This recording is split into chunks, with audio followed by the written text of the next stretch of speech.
Hello and welcome back to another video, tutorial video. So ngayon, kung nakita niyo yung mga pinost ko nung mga nakarang araw, so bali may share ako sa inyo na strategy. And by the way guys, itong video na to is para dun sa mga zero knowledge pagdating sa pag-i-invest sa Bitcoin or sa mga cryptocurrencies. So ngayon, kung nagtitrade ka or pro trader ka, so hindi na applicable sa itong video na to. So ito yung para sa mga yung gustong magsimula as in. So kung ikaw may trabaho sa umaga at wala kang time na tutukan yung market at bantayan, so itong video na to is para sa iyo.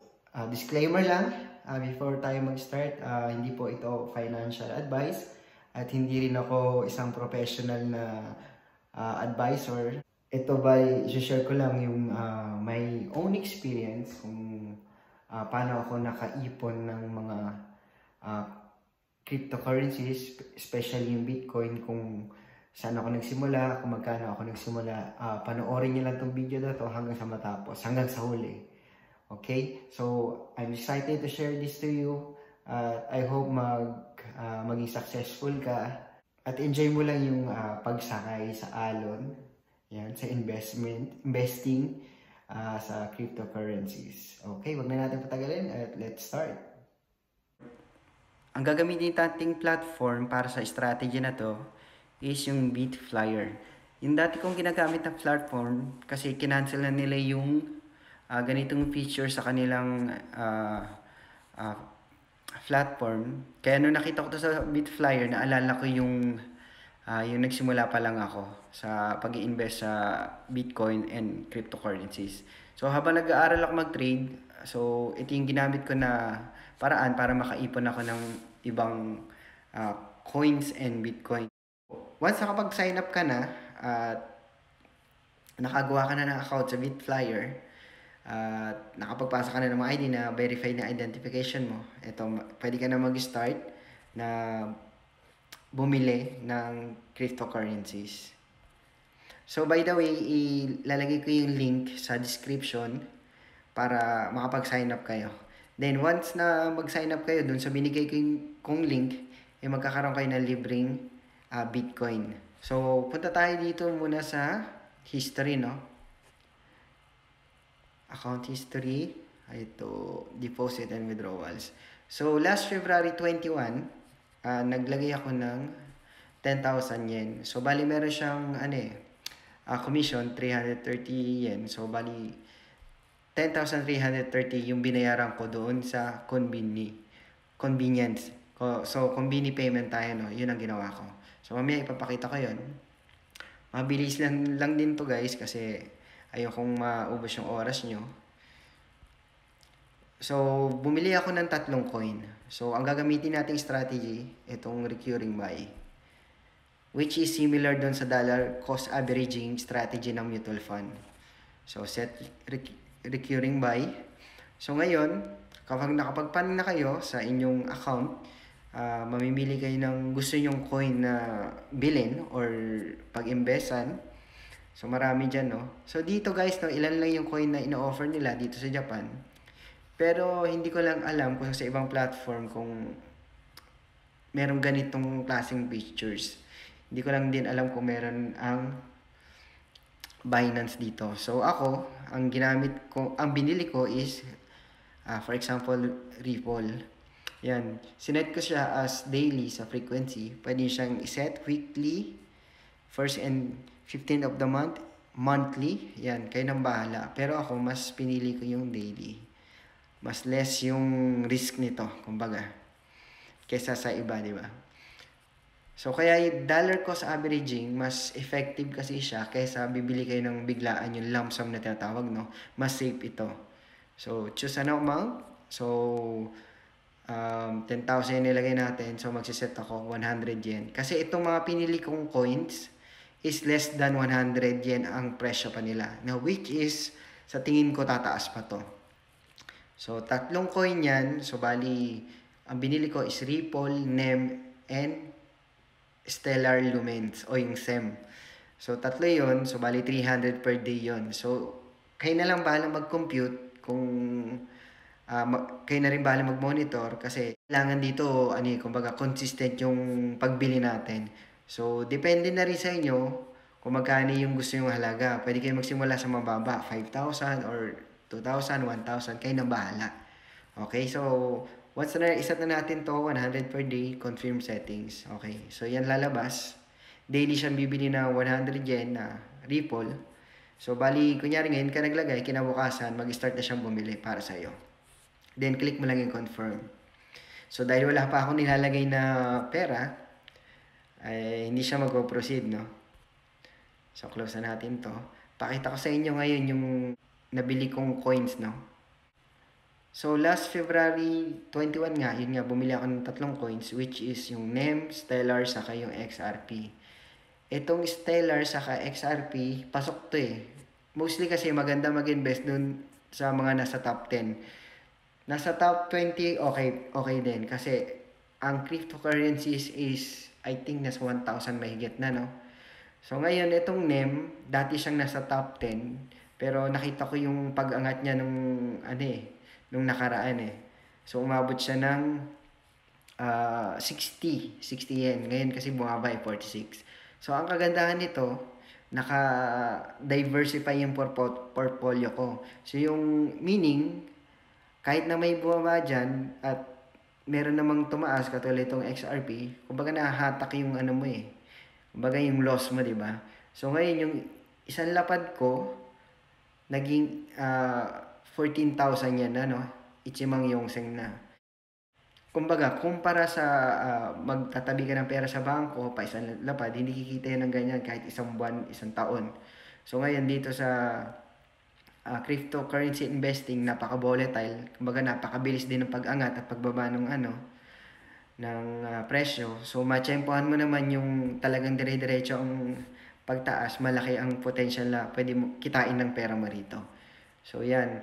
February 21. So, ngayon, April 6. So, isang buwan mahigit, kumita ng 4,000 yung nilagay kong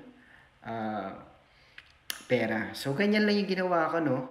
And sa Bitflyer nga pala, hindi nga pala available lahat ng coins, no? Limited lang siya. Kasi, kung gusto niyo nang makabili ng ibang coins or altcoins, gagamit kayo ng ibang platform like Binance, etc. So, para makita niyo yung iba't ibang cryptocurrencies, i-download niyo tong CoinMarketCap na apps. So, dito makikita niyo yung iba't ibang cryptocurrencies. So, ito yung nasa top 10. So, ang naghahari talaga is Bitcoin. So, marami to. Malulula ako. So, hindi lang isa, hindi lang 10, marami yan. Siguro mga 1,000 mahigit na itong mga coins na to. So, ngayon, ito yung mga tinitignan kong coins, yung mga nasa top 10. Which is, napakagandang mag-invest kayo dyan. Yun nga lang, hahanap kayo ng ibang platform na nag-o-offer ng sinasabi ko ng automatic na recurring buy. So ngayon nga na ang number 1 is Bitcoin, second yung Ethereum, Binance Coin. Ito grabe rin yung Binance Coin na to. Biglang nag-pump to. So kung sino yung mga nakapag-invest dyan, panalo. So isa sa mga tinitignan namin, Cardano, pero bumaba ang Cardano. Polkadot yan, maganda rin yan. At isa pa yung parang pinopromote ni Elon Musk yung Dogecoin. Yan, meron din akong hawak ng Dogecoin. Dogecoin. So, yan, napakarami, no? So, ngayon, kung gagawin niyo yung manual na pagbili, kailangan lang is matimingan niyo yung, kumbaga, is bargain, kumbaga, sale. Kasi alam niyo naman ang rule sa trading is buy low, sell high. So, kailangan ma-timingin nyo talaga yung dip. Doon kayo bibili. Then, magbibenta kayo sa pinaka mataas na presyo. Huwag kayong bibili sa mataas na presyo at magbibenta kayo sa, kumbaga, murang presyo. Malulugi po kayo. So, ituturo ko sa inyo kung paano kayo mag-fund using convenient payment. So, ang gagawin natin, punta lang tayo dito sa pinakababa. Doon sa katabi ng home, merong funds. Click natin yon. Then, scroll natin. So, hanapin natin yung JPY deposit through convenience store. Yan. Tapos, please select convenience store. Pero maglagay muna tayo ng amount. O, for example, gusto niya lang 5,000 panimula. Okay? Then, please select yung convenience store na kung saan magbabayad tayo. Merong pwedeng Roson, Ministop, Family Mart, Dairy, Yamasaki, Seiko, Mato. Hindi ko alam to So, piliin natin yung Family Mart kasi maraming branches yan. Tapos, i-on lang natin to. I acknowledge that the amount deposited by a quick deposit cannot be withdrawn for a period of 7 days. Okay, click next. So, ngayon, ito medyo naka-Japanese yan. Meron kasi akong translator. So, gagamitin ko yan. Translator, para mabasa nyo. So, customer number, confirmation number, yan po ang mahalaga. Then, nandito yung step kung paano natin babayaran sa convenience store. Okay, let's go to the next step. Once na nasa convenience store na kayo, makikita nyo sa Family Mart yung family photo nila. Ito yung machine. So, dito minsan bibili ng mga tickets or iba't ibang coupon or mga concert ticket, ano pa ba, etc. Prepaid. So, number 1 step natin, i-click natin yung Konbini, Baray. Then, click natin yung OK. Then, enter natin yung kaninang numbers, yung customer number. So, pag nalagay na natin yung mga number na kailangan, na hinihingi, so madali na yung mga susunod na step.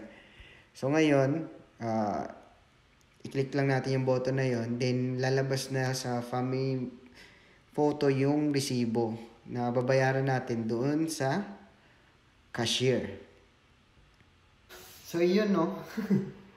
So, I hope naintindihan niyo yung mabilisang tutorial na yun kasi wala talaga akong time maggawa-gawa ngayon sa ngayon ng mga video tutorial at alam mo, vloggings is yan. So, kaya medyo mabilisan yung pagkaka-edit ko. Pero kung may mga tanong naman kayo, willing ko naman sagutin yun at masagot ko sa abot ng aking makakaya. Yun. I hope naintindihan nyo and yun, basta ano lang, consistent lang yung pagbili. Tapos, kailangan, ang mindset nyo is for long term palagi. So, walang biglang, shortcut or biglang, walang shortcut sa pag-ascend. So, yun. So, ngayon, kung may mga question kayo, mag-comment lang kayo. Then, sasagutin ko po sa abot ng aking makakaya. So, yun lang po. Magkita-kita po tayo ulit sa mga susunod pang video. Mata, yoroshiku onegai shimasu.